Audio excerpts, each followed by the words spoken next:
तो परमात्मा क्या बताते हैं, सतयुग में सत सुकृत कह टेरा, त्रेता नाम मुनींदर मेरा, द्वापर में करुणा में कहाया, और कलयुग नाम कबीर धराया। चारों युग में आता हूं मैं।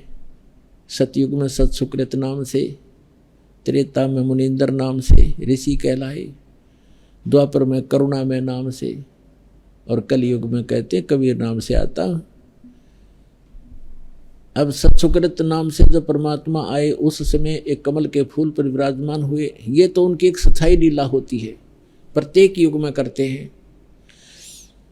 सतयुग में परमात्मा आए, सत्सुकृत नाम से प्रसिद्ध हुए, और एक विद्याधर नाम का ब्राह्मण, दीपिका उसकी पत्नी, दोनों, उनके संतान नहीं थी, उम्र भी काफी हो गई थी, 50-60 के आसपास, और उनको परमात्मा कमल के फूल के ऊपर एक सरोवर पर मिले थे, बालक रूप धारण करके, जैसा वो लीला करते ही करते हैं, शिशु रूप धारण करके आते। तो वो घर पर ले गए उठा करके। कई दिन तक उन्होंने अन्नपान कुछ नहीं किया, जलपान नहीं किया, चिंतित हुए। फिर परमात्मा ने स्वयं ही उनको कहा कि कंवारी गायें लाओ मेरे लिए। अब कुंवारी गाय लाई गई बछिया, उसके ऊपर उसने दूध देना शुरू किया। उससे परमात्मा ने दूध पान प्रारंभ किया, क्योंकि कुंवारी गाय एक पवित्र गाय मानी जाता है, पवित्र पशु, और उससे परमात्मा सतलोक से दूध भेजते हैं अपना। पुण्यात्मा, अभी तो विज्ञान ने इतना ही जो प्रोग्रेस की है कि एक स्थान से दूसरे स्थान पर सारी फिल्म की फिल्म भेज देते हैं, और परमात्मा मटेरियल भी भेज देता है ऐसे ही। वो साइंस वाले कभी नहीं कर पाएंगे। तो कहने का भाव ये है कि उस परमात्मा ने सतलोक से दूध मंगाया कंवारी गाय के अंदर, और वो पिया करते थे। कहने का भाव ये है कि वो लीला ऐसी करते ही करते हैं प्रत्येक युग में, और वेद इसकी गवाही देते हैं कि वो परमात्मा होता है जो शिशु रूप धारण करके आता है, और शिशु रूपधारी परमात्मा की परवरिश की लीला कुंवारी गायों के द्वारा होती है। अब सतयुग त्रेता द्वापर की तो कोई कथा परमात्मा के प्रमाण हमारे पास है नहीं जो आपको याद हो गए, और ऐसा कोई उन समय की वाणी नहीं, क्योंकि ये नष्ट करवाते रहे साथ के साथ। अब ये कलयुग के अंदर परमात्मा ने जो वाणी बोली है और धर्मदास साहिब ने लिखी है, वो आज भी कबीर सागर, कबीर साखी, कबीर बीजक और कबीर दोहाली शब्दावलियों के माध्यम से हमारे पास उपलब्ध है। कबीर सागर के अंदर ये जो का तो परमात्मा का वर्णन है, उसमें 600 वर्ष पहले भी इस युग में भी ऐसा ही किया उसने, प्रत्येक युग में करते हैं। तो इससे वो भी समझ में आएगा पीछे वाला। और कबीर सागर के अंदर वो पिछले प्रमाण हमारे यहाँ लिखे हैं सारे, सतयुग के भी, त्रेता के भी, द्वापर के भी और कलयुग के भी। तो लेकिन जो कलयुग के अंदर दास बता रहा है और जो हमारे वेद भी बता रहे हैं, तो वो दोनों मिलते हैं कलयुग वाले। जो परमात्मा ने कलयुग में लीला की है वो आज हमारे लिपिबद्ध है, इसलिए परमात्मा के समझने में, परमात्मा को जानने में आसानी रहेगी, हो रही है। और जिन महापुरुषों ने भगवान देखा उन्होंने वही बताया, वेदों ने वही ज्ञान दिया, तो गीता जी भी वही बता रही है। तो परमात्मा पहचानने में हम बहुत आसानी हो गई है, क्योंकि हम शिक्षित हैं, सदग्रंथों को स्वयं देखेंगे और देख रहे हैं, तभी मान रहे हो आप। सतयुग के अंदर परमात्मा को वो विद्याधर ब्राह्मण था, वो ले गए। धीरे धीरे बड़े हुए परमात्मा 5 वर्ष की आयु में ही, 4-5 वर्ष की आयु से ही मनु जैसे महर्षियों के छक्के छुड़ा दिए और सबकी बोलती बंद कर दी। परमात्मा एक प्रश्न किया करते थे कि कौन ब्रह्मा का पिता है, कौन विष्णु की माँ, शंकर का दादा कौन है, ऋषि जी मुझे बता।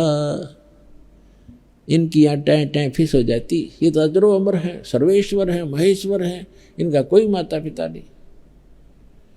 और परमात्मा को बहुत ज़्यादा धिक्कारते थे वो लोग कि ये तो सारी उल्टी बात करता है। और परमात्मा कहा करते, हम ही अलख अल्लाह हैं, कुतुब गोस और पीर, गरीबदास खालिक दनी, हमरा नाम कबीर। ए स्वामी सृष्टा में और सृष्टि हमारे तीर, दास गरीब अधर बसों में अवगत सत कबीर। तो परमात्मा कहा करते थे कि मैं ऊपर रहता हूँ सतलोक में, जो वेद वर्णन करते हैं वो मेरी ही महिमा गा रहे हैं। वेद मेरा भेद है, मन्ना वेदन के माही, और जौन वेद से मैं मिलूं वो वेद जानते नहीं। इन बातों से अक्षुब्ध होकर मनु जैसे ऋषि, वशिष्ठ जैसे ऋषि या अन्य भी जो उस समय के प्रभु पाक रहे थे ऋषि प्रसिद्ध थे, वो परमात्मा के विरोधी हो गए और जनता को कहा करते ये वामदेव है। वामदेव माने उल्टा, उल्टा साहब। वाम माने उल्टा ज्ञान बताने वाला, अपने आप को भगवान कहता है, दो जगह पर रहने वाला। वाम का अर्थ दो भी होता है। वाम माने जैसे ये राइट हैंड है तो ये वामा, बाम यानी उल्टा, ये सीधा हाथ, ये उल्टा हाथ, बामा हाथ कहते हैं इसको। तो वामदेव कहने लगे। और वामदेव जी का पुराणों में भी प्रमाण है कि वो बड़े महापुरुष हुए थे, और जो ज्ञान वामदेव जी के पास था किसी के पास नहीं, ये मानते भी है। और उनका आगे नामो निशान नहीं, उनके ज्ञान का कहीं आधार नहीं माना।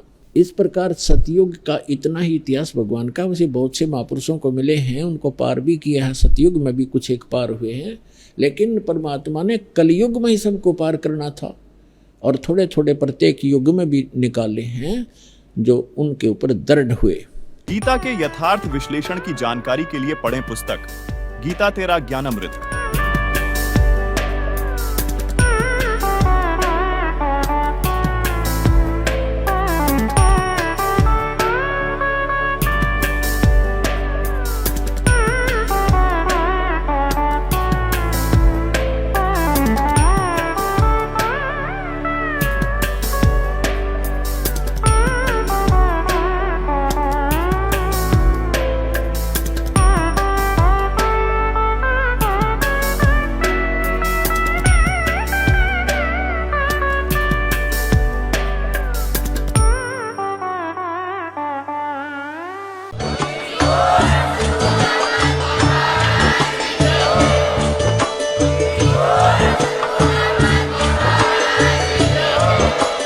आप सुन रहे थे जगत गुरु तत्वदर्शी संत रामपाल जी महाराज जी के मंगल प्रवचन। अधिक जानकारी के लिए विजिट कीजिए हमारी वेबसाइट www.jagatgururampalji.org। संत रामपाल जी महाराज जी के शुभ आशीर्वाद से पूरे विश्व भर में 500 से भी ज्यादा नाम दीक्षा केंद्र हैं, जिन पर संत रामपाल जी महाराज जी द्वारा ऑनलाइन निशुल्क नाम दीक्षा दी जा रही है। अपने नजदीकी नाम दीक्षा केंद्र का पता करने के लिए संपर्क करें 8222880541।